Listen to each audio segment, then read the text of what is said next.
Bab 27, Memar di tubuh anak. Aku tertawa kecil saat bertanya-tanya berita baik apa yang mungkin Ivana maksudkan. Karena waktu yang terbatas, Ivana tidak merinci lebih jauh, dan aku pun tidak menekannya.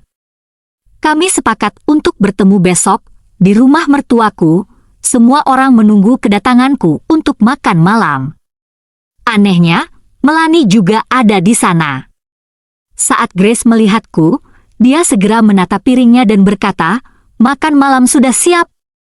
"Celo, sudah lama sekali sejak kamu terakhir makan bersama kami." Aku tersenyum sambil mencuci tangan dan membantu menata meja. Suasananya mengharukan dengan seluruh keluarga berkumpul. Henry menanyakan proyek Matthew di operasi saat makan, tapi Matthew hanya menepisnya.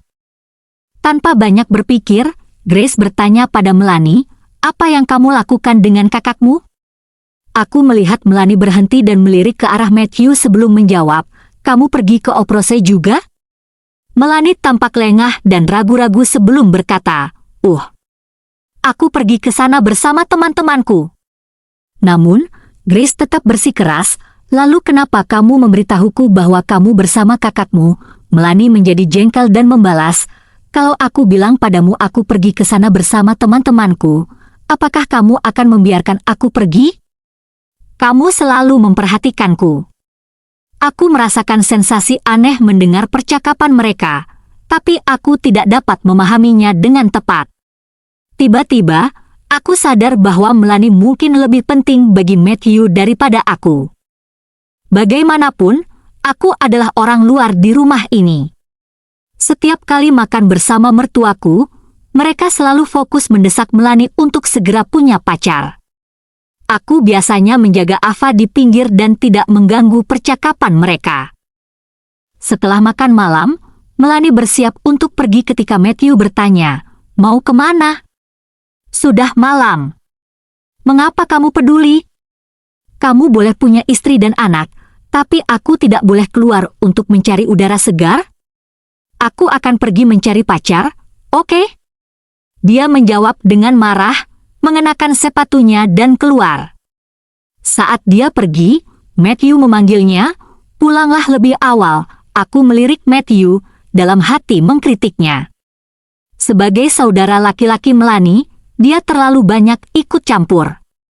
Saat kami pulang malam itu, aku melihat dua memar di paha Ava saat memandikannya. Karena kulitnya yang sensitif, aku bertanya, "Bagaimana kamu bisa mendapatkan memar ini, Ava?" Ava mundur, menghindari sentuhanku. Matanya yang besar dan berkaca-kaca menatapku, tapi dia tidak berbicara. "Bisakah kamu memberitahu ibu?" Aku bertanya, dan dia menangis.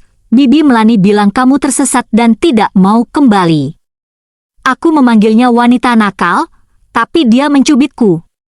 "Ayah menyuruhku untuk tidak memberitahumu, Bu." Aku sangat marah dan berteriak, "Matthew Murphy!" Matthew bergegas ke kamar mandi, dan aku menggendong putriku yang terisak-isak untuk menunjukkan memarnya. "Jangan katakan padaku kamu tidak tahu tentang ini. Apakah adikmu punya hati? Lupakan kebohonganmu. Bagaimana kamu bisa ajari anakmu berbohong juga?" Matthew memandang memar Ava dengan perasaan bersalah. Dia mengambil Ava dariku dan berkata, "Aku sudah memarahi Mel. Jangan marah. Aku tidak ingin memberitahumu karena aku tahu itu akan membuatmu kesal." Aku meraung, apakah itu sesuatu yang tidak seharusnya membuat aku kesal? "Apakah saudara perempuanmu lebih penting daripada putrimu? Mengapa kamu begitu peduli pada Melanie? Apakah aku telah berbuat salah pada adikmu? Bagaimana dia bisa mengobati Ava seperti itu?" Aku ingin mencabik-cabik Melanie karena melanggar batas. "Baiklah, kamu menakuti Ava. Aku sudah membicarakan hal ini dengan Melanie, tapi kamu tidak bisa berharap aku akan mencubit punggungnya, kan?" Matthew tampak tidak senang, kata-katanya mencekikku, dan aku tidak bisa melanjutkan untuk waktu yang lama. Setelah keheningan yang kaku, aku akhirnya mengatakan beberapa kata. "Matthew, kamu mengecewakanku. Dengan itu, aku membungkus Ava dengan handuk dan membawanya keluar. Aku tidak ingin lagi berdebat dengannya dan merasa tidak ada lagi yang perlu dikatakan. Tampaknya hatinya tidak bersama kami. Keesokan harinya di kantor, aku mencari Ivana, tetapi dia bersama orang lain. Orang itu adalah kabar baik yang dimaksud Ivana beberapa hari lalu. Dia adalah seorang prajurit profesional dan penyelidik yang andal yang dapat mengumpulkan bukti dengan lebih cepat dan efisien. Namun, aku tahu bahwa semakin dekat dengan kebenaran, aku berpotensi kehilangan keluargaku. Apakah masih ada jalan keluarnya bagi aku? Bab 28, tembok-tembok itu mendengarkan, aku tertawa kecil pada diriku sendiri karena pernah berpikir bahwa aku masih punya jalan kembali, sementara Matthew dan wanita lainnya sudah mentransfer aset. Aku bertanya-tanya kapan aku menjadi sebodoh ini. Ivana benar menyebutku bodoh, Matthew praktis menjualku, namun aku tetap berdiri di sampingnya menghitung uangnya. Aku tidak tahu siapa wanita itu dan betapa liciknya Matthew. Namun, identitas wanita itu bukanlah prioritas utamaku, yang penting adalah mencari tahu kemana uang itu pergi. Kebanyakan orang dalam situasiku terobsesi mencari tahu kepada siapa mereka kehilangan cintanya, tapi hasilnya selalu sama, tidak peduli siapa orang lainnya. Aku tetap kalah. Setelah berpikir panjang, aku memberitahu Ivana, prioritasku adalah mencari tahu kemana uang itu pergi. Aku sudah meminta seseorang untuk memeriksanya. Jangan khawatir. Ivana meyakinkanku dengan percaya diri. Aku kembali bekerja setelah obrolan kami untuk mencari cara mendapatkan kembali perusahaanku dan menjatuhkan Matthew. Itulah satu-satunya keinginanku.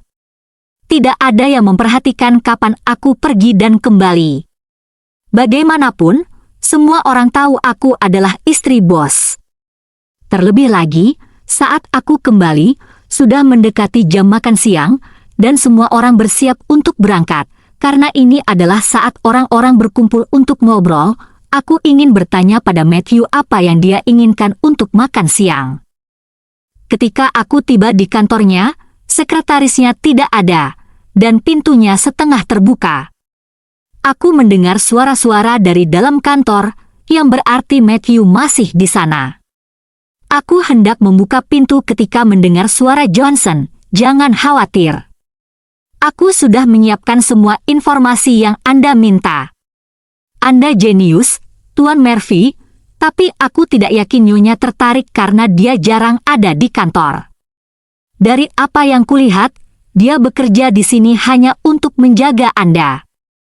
Nada bicara Johnson penuh dengan ejekan saat dia melanjutkan, "Mengenai uang, aku sudah mengurusnya sesuai instruksi Anda." Jantungku berdebar kencang, dan aku segera mundur agar mereka tidak melihatku. Jelas sekali mereka sedang membicarakanku, ingatkan Departemen Keuangan tentang hal itu. Aku tidak ingin ada perbedaan atau komplikasi, Matthew menginstruksikan Johnson. Dia gelisah akhir-akhir ini dan selalu kecewa. Jangan khawatir, Tuan Murphy. Aku sudah memberitahu mereka dan menyelesaikan masalah dengan pemasok. Anda bisa tenang.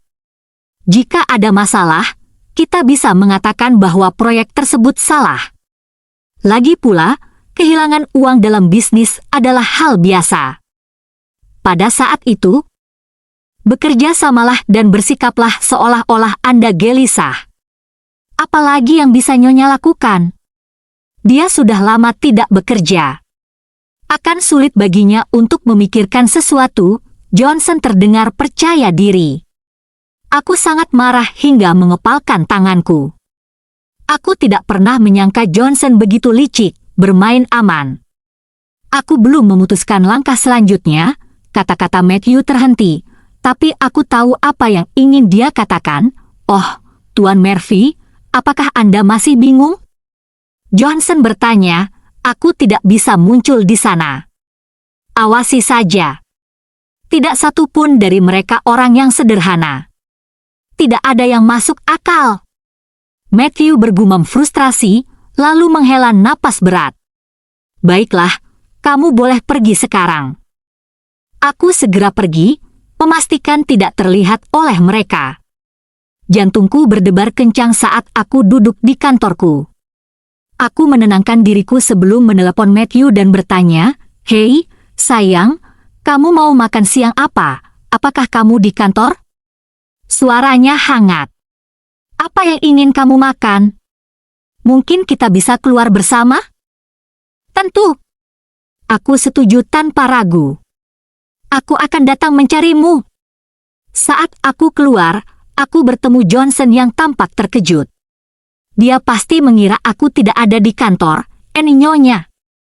Aku menyeringai dan menggoda, "Ada apa?" "Sepertinya aku baru saja memergokimu. Kenapa kamu terlihat begitu cemas?" "Hah, sama sekali tidak." Dia cepat membela diri. "Kupikir kamu tidak ada." "Aku baru saja kembali," balasku sambil bercanda, lalu melunakkannya. "Aku akan makan siang bersama Matthew. Mau bergabung dengan kami?" Tidak apa-apa. Aku tidak ingin menjadi kendaraan roda 3. "Kalian berdua harus bersenang-senang," jawab Johnson dengan senyum rendah hati, seperti antek yang patuh, begitu aku bertemu dengan Matthew. Kami mengunjungi salah satu restoran Italia favoritku di seberang gedung.